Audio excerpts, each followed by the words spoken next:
Good evening, ladies and gentlemen, and welcome to the Truro Mayoral Candidates Debate presented and organized by the Truro and District Chamber of Commerce.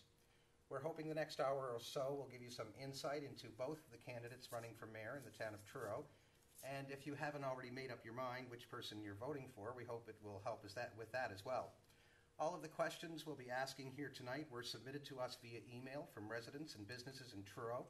All have been placed in a box here on the desk and will be drawn out one by one until we run out of time. This way, everyone gets an equal chance of their questions being asked. Before giving a briefing of the rules, I'd like to thank the NSCC Truro campus for donating the space for tonight's event, as well as the know-how to make sure the stream stays live on the internet. So thanks to Christian DeVoe for that. I also want to thank our moderator, Mandy Wood, for agreeing to take part, and Brennan Gillis, who's behind the camera, for being our camera operator.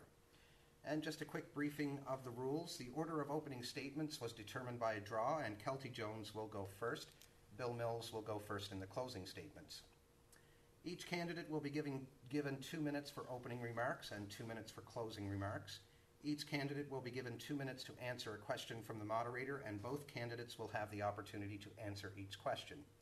We'll start with a different candidate for each question. Time limits will be followed. Once a time limit has been reached, the moderator will inform the candidate and we'll move on.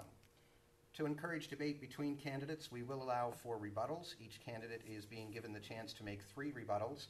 If a candidate wishes to make a remark regarding another candidate's response, he or she can notify the moderator by raising their white card. Once the opponent has finished their response, the candidate using the rebuttal will have 1 minute to make their point.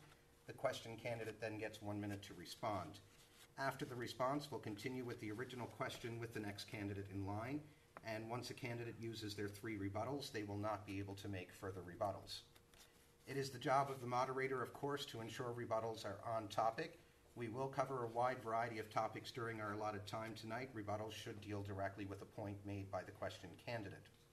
And should a direct attack be made on the personal character of any candidate during a response, the attacked candidate will be given an extra minute to address that accusation. This is at the complete discretion of the moderator. And I will act as the timekeeper for tonight's debate. So without further delay, let us get into tonight's opening statements, and I will now turn over the floor to Mandy Wood. Thank you, Tim. As Tim mentioned, the order of the opening statements has been determined by a draw, and we will begin with Kelty. All right, thank you very much. I'd like to thank the Chamber of Commerce for facilitating this conversation between the candidates, and also to thank Mandy for giving her time this evening, and of course our technical crew for making this happen in a way that makes it accessible to everybody across town and apparently across the country as well. There's people viewing from all over. Over the past few years, I have heard people in Truro talk about the government in this town as being a little outdated. They want new leadership. They want to have a choice other than status quo.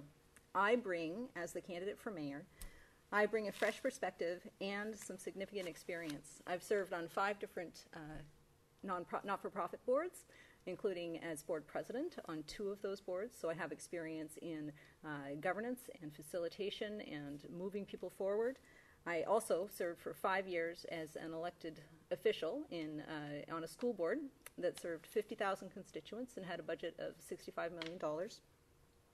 I have experience from all of those different capacities, exploring creative solutions, bringing people together, facilitating responses. I've worked on issues involving taxation, finance, construction, administration, personnel, very, very tough issues, very difficult decisions. And I know how to gather information from the public, make sure that there's a full and fair opportunity for everyone to participate, and yet I also know when it's time to stop and to finally make that tough decision.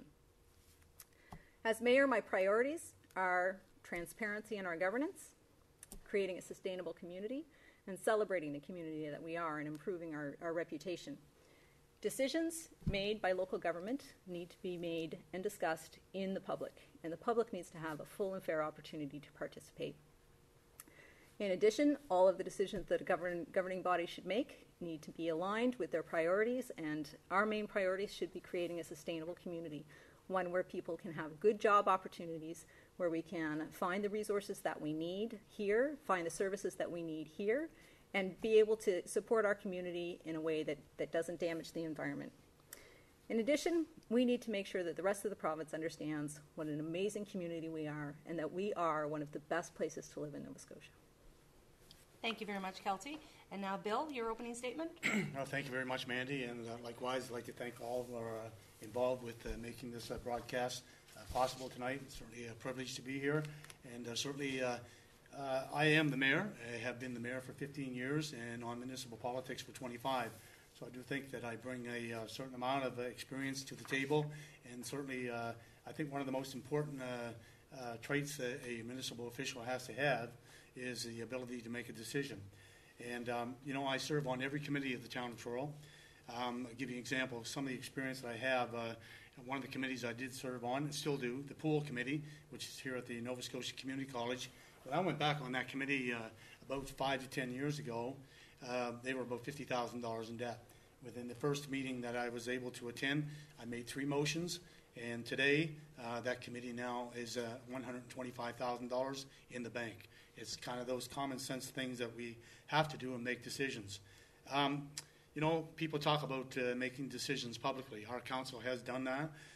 We are able to operate in committee on 3 items: land, legal, and labor, and that's under the Municipal Government Act.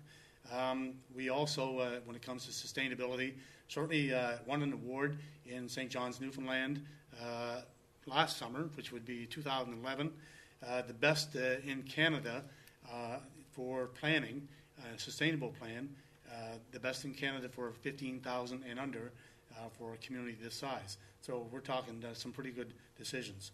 I have a passion for the job. Certainly as a mayor, I meet with all kinds of people, and I do hear the same things over and over, communication and so on and so forth. But we have open meetings, and I can tell you that they're not very well attended, but at the same time, it's broadcast on television, and my email, I get about 25 to 30 emails every day, and I answer them all. Okay, thank you very much.